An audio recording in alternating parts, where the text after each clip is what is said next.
Finally મિત્રો ખેતીના સાધન મૂકવાનો શેડ આપણો તૈયાર થઈ ગયો છે। જો આમાં આપણે સવારે શરૂ કર્યું હતું તે 4:40 કમ્પ્લીટ થયું છે। એક સાથે બે કામ કર્યા છે। પહેલાં હું તમને એક કામ બતાવી દઉં। આ ઝૂંપડું કહી શકો અથવા તો આને શેડ પણ કહી શકો મારી ભાષામાં દેશી। હેલો યુટ્યુબ ફેમિલી, ફરી વખત સ્વાગત છે તમને મારા નવા વ્લોગમાં। કેમ છો મિત્રો? આઈ હોપ કે તમે બધા સારા દેશો। આજ આપણો ભાઈ પ્લાન કાંક એ રીતના છે। આ બધા સાધન માતા નથી, આ તમને દેખાય છે, આ કટર ને પછી આ વાવણીઓ અને બોગી ને હલ્લર ને એવું બધું છે। તો એ માતું ન તે આપણે આવો કાંક શેડ કરવો છે, તો એવો કાંક પ્લાન છે। આ જોઈશું કેટલો બને છે। તો ફટાફટ આપણે પહેલાં કટર છોડશું અને ટ્રોલી જોડી દઉં, કારણ કે આપણે લોખંડ લાવેલા છે, કેટલી બધી પાઇપો ને બધું તો એ ભરવી છે। ભેહુંના ખિલ્લા પાસે જેટલું આ લોખંડ પડ્યું છે એટલું આપણે ટ્રોલીમાં લઈ જવાનું છે। તો ફટાફટ પહેલાં આને નાખી દઉં। ભાઈ ઘડીએ ઘડીએ પ્લાન બદલે છે, એટલે આ પાઇપો આપણે ઉતારવી છે। હવે ભાઈ લાકડાની થાંભલીઓ ભરવા જ આવી છે, કારણ કે બીમ આપણે ઊભા કરવા છે। એટલે ફટાફટ પહેલાં આપણે બધી થાંભલીઓ ભરતા આવી, જેટલી આપણે એક સ્ટ્રક્ચર ઊભું કરવામાં જોવે એટલી। આ લાકડા તમને જેટલા દેખાય છે એટલા એમાંથી ભાઈ આપણે જે જરૂરી છે એ લેવાના છે, બાકી બધા આમને રાવા દેવાના છે। થોડાક આ પડ્યા છે, થોડાક આ સાઈડ પણ થોડાક પડ્યા છે। આ તો કાંઈ એટલું બધું ખાસ નથી, કારણ કે આ બધા ખરાબ થઈ ગયા છે લાકડા, એટલે આનો કાંઈ યુઝ નહીં આવે। એ બધું વાહડાની પટ્ટીઓ છે, બધી ખરાબ થઈ ગયેલી। આમાંથી જે સારી થાંભલીઓ છે જે આપણે શેડ બનાવવામાં ઉપયોગી લેવાની છે।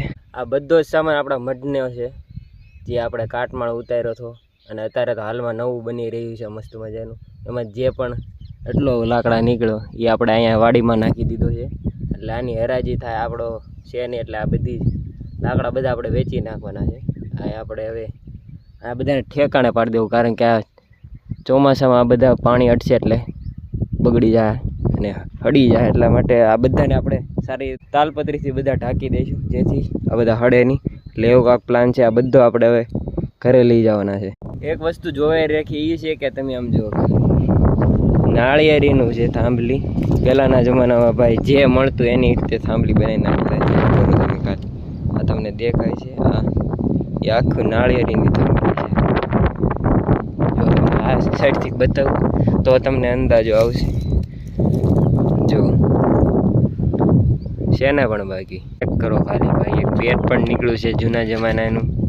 આ રીતના ભાઈ હાથો તૂટી ગયો છે, અને કોકે એમાં ખીલ્લી પણ મારેલી છે, આ રીતના મારેલી છે આડી। તો ફટાફટ આપણે ખાડા ગાળ નાખશું, પછી ફટાફટ આપણે થાંભલી ઊભી કરી નાખું, પછી તમને બતાવું કે કઈ રીતના કર્યું છે। ફાઇનલી મિત્રો 3 થાંભલી આપણે ઊભી કરવાની હતી, ઊભી કરી નાખી છે। જો તમને કંઈક બતાવું, આ રીતના ઊભી કરી છે। 3 થી વધારે આવે એમ છે નહીં, અને આપણે 3નું જ તે બનાવવાનું છે। જો કાંક આ રીતના કર્યું છે। હવે આની ઉપર જે આવશે એ માળ આની ઉપર આવશે, જે રાડાની આપણે સિમ્પલ ને સાદું કરવાનું છે, દેશી કહી શકો તમે। ખાડા કરી નાખ્યા છે, થોડાક લાકડા અહીંયા પડ્યા છે। પછી આની અંદર આપણે હલ્લર મૂકવાનું છે, કટરના ટૂંકમાં જેટલો સામાન આની અંદર આપણે જેટલા સાધન ફિટ થાય એટલા મૂકી દઈશું। જો જગ્યા કાંક એટલી છે, અહીંથી શરૂ કરીને તે એટલી જગ્યામાં જેટલું સામે એટલું સંભાળી દેવાનું, બાકી બીજું ક્યાંક આડોળું વિચારશું, બધા સાધન મૂકી દેવું। જો અત્યારે આમ જો બહાર પડ્યા છે આ રીતના સવડાને બધું, હલ્લર ને બધું વસ્તુ બહાર જ પડી, જેથી ચોમાસામાં એ કટાય નહીં અને પલાય નહીં, એટલા માટે ભાઈ આ બધું બનાવવું પડે। તો મિત્રો 50% આપણે સ્ટ્રક્ચર ઊભું કરી નાખ્યું છે। જો કાંક આની ઉપર આપણે ઊભું કર્યું છે, આ જૂનું ઘર છે એના હિસાબે ભાઈ આ તમને આંકડિયા દેખાય છે, આવો યુ કરીને આંકડીઓ છે એ ભાઈ કટાઈ ગયેલો છે। હવે ભાઈ રિસ્ક ઉપર છે, કારણ કે ભાઈ આની સિવાય આપણે કાંઈ બીજું કરી શકીએ એમ નથી, કારણ કે આ તૂટી શકે એમ છે। એના ઉપર આખો માળો છે, તમને દેખાય એમ, જો એના ઉપર આધાર ઉપર છે। જો આવી આ થાંભલી તમને દેખાય એ જ તે આપણે અહીંયા ખોડવાની હતી, પણ થાકી ગયા છે, અને એવો કાંક પ્લાન છે કે નવરાય મળશે ત્યારે કૂતાડીશ। અત્યારે આની ઉપર ઊભું રાખ્યું છે, યુ કટાઈ ગયેલો છે એના ઉપર, પણ મને ના લાગતું કે એના ઉપર રહે, કારણ કે આવું કાચું છે ને હળી ગયું છે, તૂટશે ને તો આ લાકડામાં એટલો વજન છે ને કે આની નીચે આપણે જેટલા સાધન મૂક્યું ને એ બધા ઉપર પડશે, એટલે ભાઈ ભાંગી જાય। તો હવે તો ભાઈ જે થાય એ ઠીક, અત્યારે એમ પ્લાન છે કે ફટાફટ ઊભું કરી નાખી, કારણ કે વાદળા થઈ ગયા છે, ક્યારે વરસાદ આવે કાંઈ નક્કી નહીં, અને સાધન પીડા છે બહાર. તો ભાઈ કટ્ટા છે ને પલળ છે ને એવું છે, તો કાંઈક આ રીતના સ્ટ્રક્ચર આપણે ઊભું કર્યું છે. તો ફટાફટ આ જેટલું થયું છે 50% એને ફટાફટ કમ્પ્લીટ કરી નાખી. અને આ દોરી પણ બાંધવાની બાકી છે, એટલે હું દોરી બાંધું છું. થોડાક વાહડા ઘટે છે એ હવે પાછા ક્યાંક ગોતશું, અને થોડાક લગાડી દીધા છે. એટલે હવે પાથરા છે બધા વાહડા, હવે એના બાંધવાના છે. અને જો આ રીતના છે, આ તમને લાકડા દેખાય ભાઈ, બધામાં બહુ વજન છે. એના હિસાબે આ કાટમાળ છે તમને દેખાય, આ બધું તેમાં વજન થઈ જાય. તો હવે આની ઉપર રહે તો ઠીક છે, હવે આની ઉપર બાકી તો હવે જે થાય એ આપણે ભોગવવું પડશે, કારણ કે આપણને ખબર હોવા છતાં પણ આપણે આ બધા ખેલ કરવી છે, તો એ તો આપણે જ ભોગવવાનું છે ને. અને સાથે સાથે જો તમને ઈંટ પણ ભરવાનું શરૂ છે, કારણ કે ભાઈ આ હવે નડશે. ઈંટું કામ આપણું કમ્પ્લીટ થઈ ગયું છે ઘરનું. એ ઘર પણ હજી તમને પછી બતાવીશ, પણ હજી 50% તે આપણું ઉપરનો માળ કમ્પ્લીટ થયો છે, હજી 50% બાકી છે. તો હું એમ વિચારું કે આખું કમ્પ્લીટ થઈ ગયા પછી તમને બતાવું. આ બધી ઈંટો હવે આપણે ઘરે લઈ જવાનું છે, નડે છે એટલે થોડીક ભરી લીધી છે. જો જરીક તમને દેખાતી છે પણ છે જ હજી. તો આ બધી આપણે હવે ઘરે લઈ જવાની છે. અને આ વધારાના લાકડા છે પાછા ખડકવાનું થાય. જ્યાં અહીંયા વધારે ઘણા લાકડા પડ્યા છે, અને આ 1-2 બીમ એવું થયું આ લાકડા ભાઈ ભૂલથી છે ને ટૂંકા પડ્યા. હરખાને આપણે માપ નહોતું લીધું, એના હિસાબે ભાઈ ફરી વખત હરખાને ધરબાઈ ગયા છે. પછી ફરી વખત એને કાઢીને પાછા નાખ્યા. એક કામ હજી પૂરું નથી થયું ને આપણે બીજું કામ કરવા માંડ્યા છીએ, કારણ કે આ ઉપરથી આદેશ આવ્યો તો આપણે ભાઈ કરવું પડે. ઈટડા બધા ભરી લીધા છે. હવે ભાઈ અહીંયા જો ટાટું કરેલું હતું આપણે બાજરીના રાડાથી, પણ હવે આપણે એ કાઢી નાખ્યું છે, કારણ કે હવે ઈંટું બધી ભાઈ અહીંયા ખડકવી છે. એટલે આ રીતના જો થોડીક ખડકેલી છે ને પહેલાં જ તે, તો એ બધી ઈંટું જેટલી થાય એટલી અહીંયા સુધી જેટલી થાય એટલી લાગટ આપણે આ રીતના એમ ખડકી દેવાની છે, જેથી ઠેકાણે પડી જાય ઈંટું. અને પછી જે ગેપ રહી જાય ત્યાં પાછું ફરી વખત આપણે બાજરાનું જે ડુંડ આવે છે એનાથી પાછું ટાટું કરવું પડશે. તો ફટાફટ પહેલાં ભાઈ ખડકે દેવી ઈંટું. ખટકાની બધા ઈંટડા ભાઈ કાઢી નાખ્યા છે આમ બહાર જો, કારણ કે ભાઈ આ ખડકોમાં નડતા હતા એટલે પહેલાં તો ઈદ કાઢ્યા છે, જેથી મસ્ત મજાનું લેવલ કરી નાખ્યું છે. અને ધૂળ જો આ રીતના નાખતી જવાની, જેથી તે હરખાને ફિટ થાય ને હલ્લે નહીં. અને થોડોક સામાન જો અહીંયા પીડ્યો છે, ત્યાં જેટલો આમ ટીંગાડો હતો એ બધો આપણે અહીં કાઢી લીધો. પછી આ બધું ભાઈ ઠેકાણ પાછું પાડવું પડશે. ઈકો નડે છે એટલે ભાઈ આને બહાર કાઢવો પડશે, કારણ કે હવે બોગું આપણે અહીંયા અંદર લેવાનું છે, જેથી ઈંટડા સારી રીતના ખડકી છે. વાગી ગયા છે 1 ને તેવી આપણે હવે જવું છે ભાઈ કડપ ભરવા. આપણે જે મેળો કર્યો છે એની ઉપર નાખવા માટે, તો ફટાફટ નીકળશું હવે. દાદા પાપ લાગવાનું છે જો ભાઈ, તડકાના કામ કર્યું છે, અને ભાઈ તડકો કાંઈ ઓછો પડતો દિવસે ભાઈ વધતો જાય છે. અને જો બોગું ખાલી છે, તો ફટાફટ પહેલાં આપણે ભરી લેવી જો એટલી ભરવાની છે. ફાઇનલી મિત્રો ખેતીના સાધન મૂકવાનો શેડ આપણો તૈયાર થઈ ગયો છે.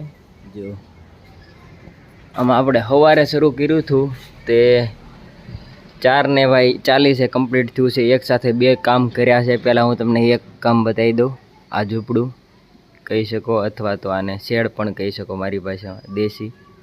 અને બીજું કામ પણ કરી નાખ્યું છે, એ પણ તમને બતાવું. પહેલાં તમને આની બધી ડિટેલ આપી દઉં કે કઈ રીતના આપણે કર્યું છે. જો કાકા આ રીતના મસ્ત મજાનું કર્યું છે. પૂળાના ભાઈ કટિંગ કરીને આપણે લાઇનમાં લગાડેલા છે. આ તમને વાહડા દેખાય એ રીતના ભાઈ ઉપરની સાઈડ પણ છે. આપણે 3 થાંભલી ઊભી કરી છે, તમને દેખાય. એના સાથે ભાઈ 3 સપોર્ટ પણ લીધેલા છે. 3 ઉપરની સાઈડ પણ એ રીતના લગાડેલી છે જો. અને આડીની વાત કરું તો ભાઈ અહીંયા સાઈડમાં જ લગાડેલ છે, બાકી બધા ભાઈ ઊભા લગાડેલ છે આ રીતના. 2 સાઈડ ભાઈ પાઇપ લોખંડની છે, અને વચ્ચે ભાઈ વાહડા આપણા દેશી હાવ હળી ગયેલા વાપર્યા છે, કારણ કે ભાઈ હતા નહીં એટલા માટે. અને કાંઈ ભાઈ આને કાંઈ જરૂર નથી એટલા બધી, કારણ કે આપણે તાલપત્રી જ તે ખાલી પાથરવાની છે. એટલે ભાઈ વજન ને એવું કાંઈ છે નહીં, એટલે કાંઈ વાંધો નહીં આવે. વાહડા આપણા બધા હળી ગયેલા છે પણ હાલ છે. પહેલાં આપણે પ્લાન બીજે હતો, પણ આપણે અહીંયા કર્યું છે એનું એક જ કારણ છે, કારણ કે જો પવન ક્યાંય સાઈડથી ભરાય નહીં એટલા માટે ભાઈ ઉપર કાંઈ સપોર્ટ વજનનો મૂક્યો ને, નકર આ ઉડી જાય.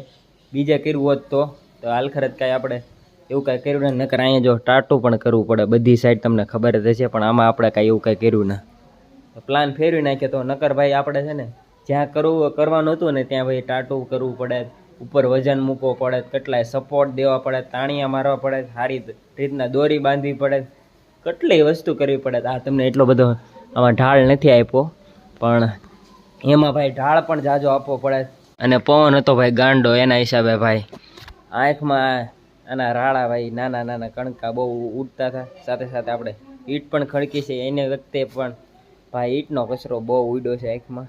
ભાઈ એક નીડું છે ને તડકો ભાઈ ફૂલ હતો, પણ એટલી બધી કાંઈ તડકો લાગ્યો ને, કારણ કે પવન ભાઈ દુનિયાનો છે, થોડાક દિવસ ફૂટતો ન. ને હવે તમને બીજું કામ બતાવું શું કર્યું છે. અને બીજું કામ છે આ જો, આ તમને દિવાલ છે, આની પહેલાં જોઈએ છે ભાઈ, એ આપણે પાડી દીધી હતી, કારણ કે ભાઈ આમ નમેલી હતી. આ બીજી વાર આપણે ખડકી છે. સાથે સાથે આની અંદર આપણે ખડકતી વખતે ભાઈ ધૂળ પણ નાખતી ગયા છે, સાથે સાથે આવા લાકડા પણ લગાડતા ગયા છે, જ્યાં જ્યાં આમ ઢાળ પડતો છે ત્યાં પછી આવા પથરા પણ મૂકતા ગયા છે, ત્યારે આ રીતના દિવાલ ઊભી થઈ છે. સાથે સાથે તમને આની વાત કરી દઉં, આ આપણે બનાવ્યું છે, તમે જુઓ ઠેઠ સુધી, એ ભાઈ આપણે નવું કર્યું છે.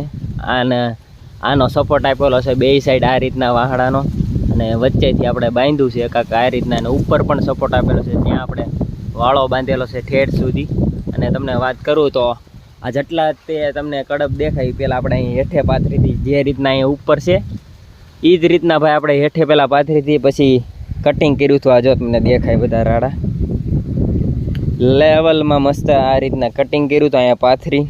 પછી ભાઈ એક એક રીતના પૂળો મૂકતા ગયા હતા, અને આ રીતના આ તમને દેખાય એ ભાઈ ધીરે ધીરે ખેહવતા ગયા હતા, જેથી આપણે આ પૂળા ઉડે નહીં. પવનના હિસાબે ભાઈ બહુ ઉડતા હતા, પણ જેમ તેમ કરીને કરી નાખ્યું ને ભાઈ આમાં માણસો જાજા જુઓ, કારણ કે પવનના હિસાબે આ બધા હલ્લી જતા હતા. ફાઇનલી મિત્રો આપણું કામ કમ્પ્લીટ થઈ ગયું છે, અને સવારે શરૂ કર્યું હતું ભાઈ, કેટલા વાગ્યા એ મને યાદ નથી, પણ સાંજકોરના આપણે કમ્પ્લીટ કર્યું હતું. તો એના વાગ્યા યા કાંક 4:40 થઈ હતી. તો ભાઈ આમાં ખોટું બોલવાનું કાંઈ આવતું જ નથી, કારણ કે ભાઈ ખોટું બોલે કાંઈ ફાયદો નથી, નુકસાન જાજા છે. કારણ કે ભાઈ હું તમને તો ખોટું કહીને મનાવી લઉં, પણ મારો ભગવાન જોવે છે. તો વ્લોગને અહીંયા જ સમાપ્ત કરીશ. આશા કરું છું કે તમને મારો વ્લોગ ગમ્યો હશે. તો મળશું હવે નવા વ્લોગમાં, ત્યાં સુધી એન્જોય યોર લાઈફ, મોજ મારો. I don't think so. No, no, no, no.